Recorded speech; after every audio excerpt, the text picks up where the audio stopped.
night the mountain swallowed Arun, there were exactly 3 sounds left in the world: the scream of the wind, the crack of breaking ice, and the terrible silence that follows a life changing forever.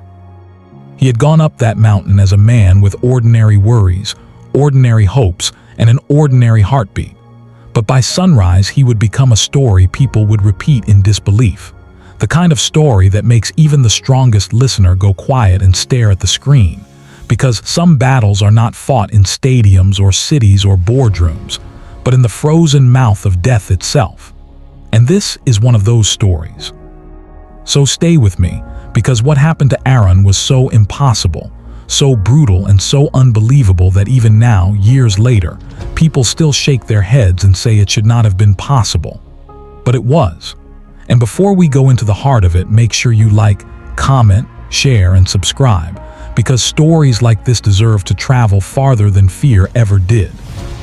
Arun was not a celebrity, not a soldier, not some legendary explorer with sponsors and cameras following him. He was a 34-year-old civil engineer from a small town near the foothills, a man whose life had been built with the same steady discipline he used to design bridges and roads. He believed in logic. He believed in planning. He believed that if you measured everything carefully enough, life would reward you with stability. He had a wife named Mira, a 6-year-old daughter who asked endless questions, and a mother who still worried when he came home late. He had bills, deadlines, a car that rattled on rough roads, and dreams he kept postponing. He also had one secret he never told anyone. He had always been afraid that his life was becoming too small, too safe, too predictable. So when his company assigned him to inspect a remote mountain construction site in the northern range, he agreed faster than he should have. It sounded simple enough: a 2-day visit, a few measurements, a report, come home, eat dinner, hug his daughter, resume his ordinary life. The locals warned him the weather had turned strange. The forecast spoke of sudden snow, violent winds, and visibility dropping without warning. But Arun had heard warnings before. He was the kind of man who trusted his skills, trusted his jacket, trusted his boots, trusted the fact that the world usually behaved like a machine if you understood it well enough. He traveled with 2 workers from the site, a driver, and a guide named Dawa, who had the kind of face mountains gave to men who had survived them too many times. Dawa looked at the sky with eyes that carried old knowledge and said, "This place can change its mind in minutes." Arun smiled politely and thought the guide was exaggerating. He would remember that smile later, long after the mountain had stripped pride from him like ice strips bark from a tree. They left before dawn, climbing narrow roads that curled around black cliffs and deep valleys. Pine forests passed like shadows. Far below, rivers flashed silver and vanished. By noon, the air had turned sharp enough to sting the lungs. By afternoon, clouds rolled in thick and low, and Dawa began checking the sky every few minutes. Arun noticed but said nothing. The worksite lay ahead, a lonely cluster of machinery and unfinished support structures clinging to the mountainside. It was one of those places built by stubborn human hands in terrain that clearly wanted no part of civilization. Their first few hours were routine. Arun inspected retaining walls, took notes, photographed cracked sections, and discussed reinforcements with the site supervisor. The crew joked about the cold. Someone made tea on a portable stove. For a brief moment, everything felt manageable. Then the mountain decided otherwise. It happened fast. One second there was wind, the next there was fury. The sky collapsed into white. Snow drove sideways like sand in a storm. Visibility dropped to almost nothing. The sound of the wind became a physical force, pushing into their bodies, into their breath, into every seam of their clothes. Dawa shouted that they needed to move back to the lower shelter immediately. The supervisor tried to gather equipment. One of the workers slipped on an icy patch and nearly went over the edge before Arun grabbed his arm. Then the ground itself shuddered. At first it felt like a passing tremor. Then a second, heavier shock rolled through the slope. Snow above them began to detach in sections. Rocks loosened from the cliff face. Someone yelled avalanche. Arun turned and saw a wall of white and gray tearing down the mountain with the speed of a living thing, a roaring, unstoppable mass that erased the world behind it. For one stunned heartbeat, his brain refused to understand what his eyes were seeing. Then instinct took over. People ran. No one ran fast enough. The blast of snow hit them like a collapsing building. Arun was thrown sideways, slammed into something hard, and then dragged, spun, crushed and buried in a chaos of ice and stone. He never saw the exact moment he lost the others. He only remembered trying to breathe and finding his mouth full of snow. He remembered a scream that might have been his own. He remembered a violent impact against his left shoulder that sent white sparks through his vision. He remembered opening his eyes to darkness so complete it felt solid. And then he remembered the terrifying realization that he could not move his arms. The avalanche had deposited him beneath layers of compacted snow and debris in a narrow pocket formed by a broken rock slab. He did not know that yet. All he knew was pressure, crushing pressure on his chest, on his legs, on his ribs. He tried to inhale and got almost nothing. The snow packed around his face was cold enough to burn. His heart hammered so hard he thought it might burst through his throat. Panic arrived instantly, a wild animal with teeth. He forced his hands upward and found only resistance, as if the mountain itself had closed over him and decided to keep him. He kicked. Nothing. He twisted. Pain shot through his left arm. He tried to shout, but his mouth was sealed by ice. The world was not dark in the ordinary sense. It was dark in the sense of being erased. Then somewhere in the deepest part of him, a voice said one simple thing: do not waste oxygen. He did not know where the thought came from. Maybe training, maybe instinct. Maybe the mind's final gift to the body is the smallest possible instruction when everything else is chaos. So he stopped thrashing and did what the survival experts always say and almost no one can actually do. He became still. He counted his breaths, or tried to. He could not take full breaths. Each inhale came shallow, thin, and humiliatingly small. He estimated later that he may have had only a tiny air pocket around his mouth and nose. He forced himself to think of Mira, of his daughter's laugh, of the teacup on their kitchen table with a chipped handle, of the smell of rain on their terrace. He told himself that if he could stay calm for 10 seconds, then 20, then 1 minute, perhaps the world might loosen its grip. Minutes passed, or maybe hours. In darkness, time lies. He heard nothing from the others. No voices, no digging, no engine, no rescue whistle. Only his own pulse and the muted, muffled hush of packed snow. At one point he thought he heard a distant rumble and almost cried with relief, believing searchers had come. But it vanished. He realized with sudden horror that the sound might have been his own blood pounding in his ears. He was alive, barely, but alive enough to understand that if he failed to stay rational, he would die where no one could see him. He began using his fingers to test the space around him. His right hand could move a few centimeters. The left arm, pinned and burning, responded with a sickening numbness that frightened him more than pain would have.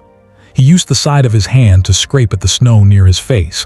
Hopping even a tiny opening would improve airflow. Tiny crystals fell into his mouth. The cold was so intense that it felt like swallowing needles. He tried to remember the steps for survival in an avalanche burial, something he had once seen in a documentary and never expected to matter. Conserve air, stay calm, create space, orient yourself, do not waste energy. The irony of it was nearly unbearable. He had spent years designing bridges with meticulous care, yet here he was, trapped under a mountain with no blueprint, no calculations, no control, only hope. Hope, that became the strange thing he fought to protect. Not a loud hope, not the dramatic sort, just a thin thread barely stronger than a breath. He told himself that Dawa was still alive, that the others had escaped, that someone had seen the avalanche, that the company knew where they were, that the rescue teams were on the way. Each thought was a candle against an impossible night. But then another thought entered his mind and darkened everything. What if no one knew he was missing yet? What if the storm made the site unreachable? What if the rescue came too late? What if, In some cruel accident of geography, he was the only one trapped in a pocket of snow so hidden that even if they searched above him, they would walk away never guessing he was a few feet below their boots. Hours perhaps crawled by. He began to feel time in strange fragments, a sharp throb in his shoulder, a pressure wave in his chest, a sudden drop in temperature when the pocket shifted. He started hallucinating. At one point he swore he could hear his daughter calling Papa in a bright, high voice. He answered before realizing it was not real, and the sound he made was pitiful, a croak swallowed by the snow. Tears gathered in his eyes and froze almost immediately on his lashes. He thought of Mira and felt guilt stab through him because their last conversation that morning had been ordinary, almost careless. She had asked if he would be home in time for her brother's birthday next week, and he had laughed and said yes. He had promised to bring sweets. He had promised to call before dinner. Such small promises, such fragile things. He had no idea that by sundown he might be fighting for every second of his life. When people later asked him how he survived, he would say that survival is not one decision. It is 1,000 tiny refusals. Refusal to panic. Refusal to accept the first lie your mind tells you. Refusal to stop listening for a sound that may save you. Refusal to let the body surrender before the heart is finished. In that dark pocket under the mountain, he made those refusals again and again. He forced his mind to work. He tried to estimate which way was up. He pressed his knee outward until pain flared. He twisted his right wrist to feel for less resistance. He scraped with fingertips until they went numb. He found, after what felt like forever, a slight draft near his left cheek. A draft meant air. Air meant a chance. He turned his face toward it and carefully widened the space by a fraction. It was exhausting, absurdly slow work. The kind of work that would have looked laughable to anyone watching from above. But above there was no one watching, only the indifferent mountain and the storm. Somewhere far away, rescue efforts were beginning, though Arun did not know it. Back at the site, Dawa had survived the initial slide by instinctively diving behind a reinforced slab and then crawling through a break in the snow once the first wave passed. 2 workers had been found injured but alive lower down the slope. The supervisor was missing. Dawa, blood on his forehead and frost on his beard, had immediately shouted that Arun was still up there. He insisted on it with the quiet force of a man who knew the mountain's cruelty and refused to let it win twice. The visibility was terrible. The snow kept falling. Helicopters could not fly. The road was blocked by rock and ice. Teams were assembled, but each minute felt like an insult. Searchers probed the slope with poles, shouted names, and listened for any response. They found gear. They found torn gloves. They found one of Arun's notebooks, soaked and half-buried, with his handwriting still visible on one page. But they found no body. And because no body was found, Dawa refused to let anyone speak of him in the past tense. Inside the snow, Arun had stopped judging time altogether. He knew only that his body was weakening. The cold had become something beyond sensation, a force that numbed fear itself. His limbs felt distant, as if they belonged to someone else. He tried to move his toes. There was no answer. His right hand trembled uncontrollably. He wondered whether he was already hallucinating the feeling of his own heartbeat, whether the rhythm he heard was still inside him or merely a memory of life. He knew he had to do something, or the darkness would begin to feel natural. And darkness that feels natural is the beginning of surrender. So he spoke. At first the words were only in his mind. Then, with immense effort, he whispered into the snow around him as if speaking to the mountain itself. He told it his name. He told it he was not ready. He told it he had a daughter who needed him. He told it he had not yet walked his little girl to school on her first day, not yet seen her grow up, not yet taught her to ride a bicycle, not yet argued with her about curfews, not yet embarrassed her by cheering too loudly at her school events. The words were not poetic. They were raw. They came out in fragments. Not now, not like this, not here. And because human beings are strange creatures, sometimes the act of speaking to death is enough to remind life that it still has a claim. He remembered his father. who used to say that when all else fails, count backwards from 10 and keep a task in front of your mind. So Arun began doing that. He counted breaths. He counted his fingers. He counted the seconds between the tremors of his body. He imagined he was not in snow but in a dark room with a locked door. Rooms can be open. He imagined a rope above him. He imagined voices. He imagined the first touch of a shovel against the frozen ceiling. He imagined himself hearing that sound and crying from relief. Then he heard something real. It was faint at first, a distant thud. His whole body reacted at once. Another thud, then a scrape. He held his breath so hard his chest hurt. Was it real? Was it the mountain shifting? Was it a hallucination born from hope? He listened with everything left in him. Thud, thud. The sound came again, slightly sharper now. Digging. Someone was digging above him. He nearly sobbed. He wanted to shout but feared wasting the little air he had. So he tapped weakly against the snow beside him with one finger, a tiny signal, absurdly small compared to the vast weight above him. He tapped again and waited. The response nearly shattered him. A muffled voice, far away but unmistakably human, called his name. For one frozen instant, the world split open. He had not imagined it. Someone was there. Someone knew. Someone was close enough to hear him if he could just make enough sound. He gathered all remaining strength and banged his fist against the ice wall near his head. The pain was extreme, but it did not matter. He banged again. Then again. A shout came back, dim and excited. He could not understand the words, but the tone was electricity. Rescue teams had found the pocket. The next 30 minutes, or perhaps the next 3 hours, were the longest of his life. The rescuers had to work carefully because the snowpack was unstable and one wrong cut could collapse the cavity. He heard their tools, their voices, the scrape of metal, the frantic coordination of people who knew that one life depended on precision. At one point, a crack ran through the snow near his face and a thread of icy light entered the darkness. The sight of it made him gasp and cough. Fresh air. He almost cried from the shock of it. "We're here," a voice called. "Stay still, we've got you." Those words, simple as they were, sounded like the opening line of a miracle. They widened the opening inch by inch. A rescuer's gloved fingers touched his cheek. Arun tried to answer but could barely manage a sound. He was lifted, or rather eased, through a narrow tunnel of snow and debris, his body protesting every movement. His left arm screamed with pain. His legs felt like broken branches. He blinked against the brightness above and saw, for a moment, the blurred outline of helmets, face shields, and snow-caked jackets. Someone wrapped him in thermal blankets. Someone checked his pulse.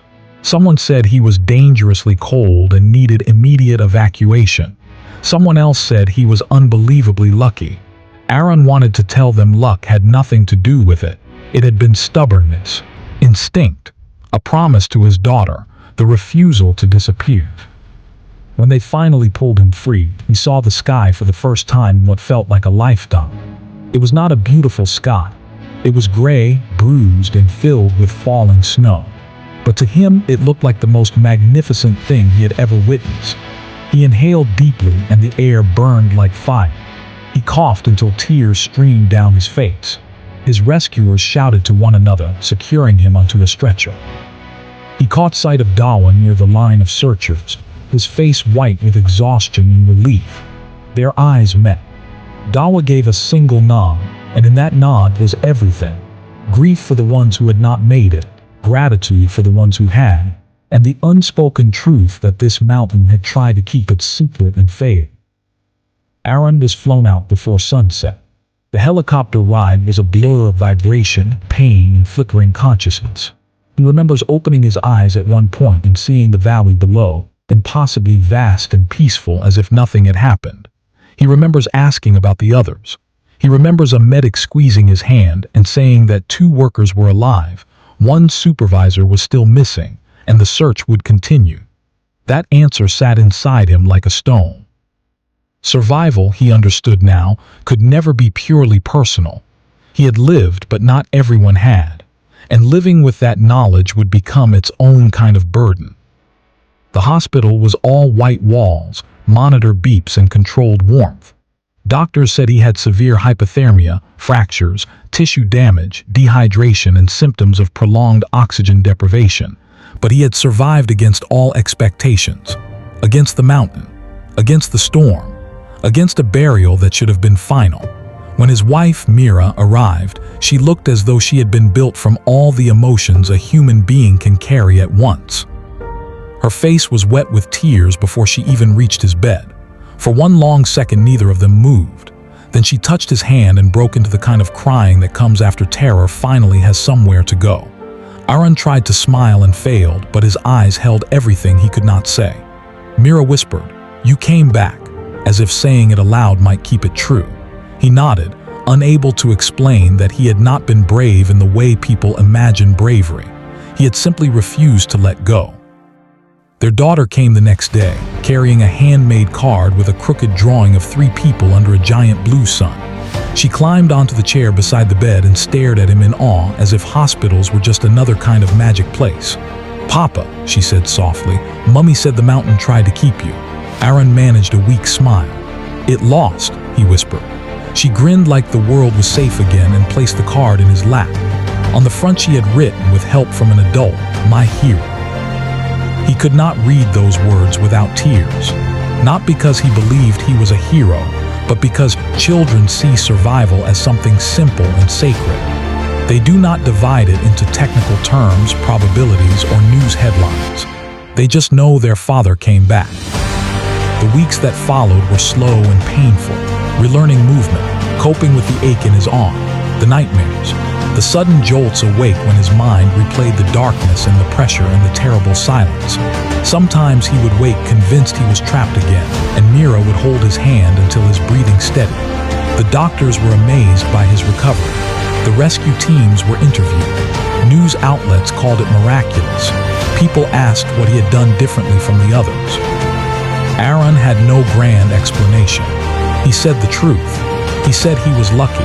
He said others worked to find him. He said his survival depended on the courage of people who refused to stop digging. He said the body can endure more than the mind believes, but only when the mind is given a reason to continue. He said that reason for him had been love. Eventually he returned to the mountain once, months later, not to prove anything, but to confront the place where his life had been split into before and after. The site had changed. The snow had melted. The slope looked almost ordinary in daylight, which made the memory of the avalanche even more unsettling. He stood there with Dawa and a few members of the rescue team, all of them quiet. The mountain stretched above them, indifferent as ever. Arun felt no hatred toward it, only respect. It had done what mountains do. It had tested the limits of human arrogance. It had reminded him that planning is not control, and control is not safety, and safety is never guaranteed simply because we believe ourselves to be careful. He looked at the place where he had been buried and felt his knees weaken slightly. Dawa noticed and said nothing. There was no need. Some moments are bigger than language. Years later, when people still asked him how he survived the impossible, Arun would give the same answer with a calm that came from having looked death in the face and come back changed. He survived because he did not stop thinking. He survived because he saved his egg. He survived because he stayed still when panic begged him to waste energy. He survived because strangers climbed into a storm to find him. He survived because his family's love gave his mind a reason to remain in the body. He survived because even in the darkest place he had ever known, he chose to believe that one small crack of light might exist somewhere above him. And that belief, fragile as it was, became the difference between a grave and a second life. Today, Arun works fewer hours and spends more time at home. He walks his daughter to school. He attends every birthday he can. He has become the kind of man who listens more carefully when someone says, "Drive safe," because he now knows those words are not casual. They are a blessing. He speaks to groups about survival, not as an expert in equipment or mountaineering, but as a witness to the strange stubbornness of the human spirit. He tells people that life can change in one breath. He tells them not to postpone love, not to assume tomorrow is guaranteed, not to let pride silence caution. He tells them to call their parents, hug their children, forgive sooner, live more honestly, and never ignore the people who sound alarmed when danger is near. Because sometimes survival begins long before disaster, in the decisions we make while everything still looks ordinary. And maybe that is the real miracle of this story. Not that Arun was buried under an avalanche and lived. Not just that rescuers reached him in time. Not only that his family got him back. The true miracle is that a human being, buried in darkness with no guarantee of rescue, managed to hold onto the smallest, thinnest thread of hope long enough for hope to turn into breath, and breath into a future. He survived the impossible not because the impossible was kind, but because he refused to let it have the last word. So remember this: life is fragile, time is borrowed, and every ordinary day is more precious than we realize.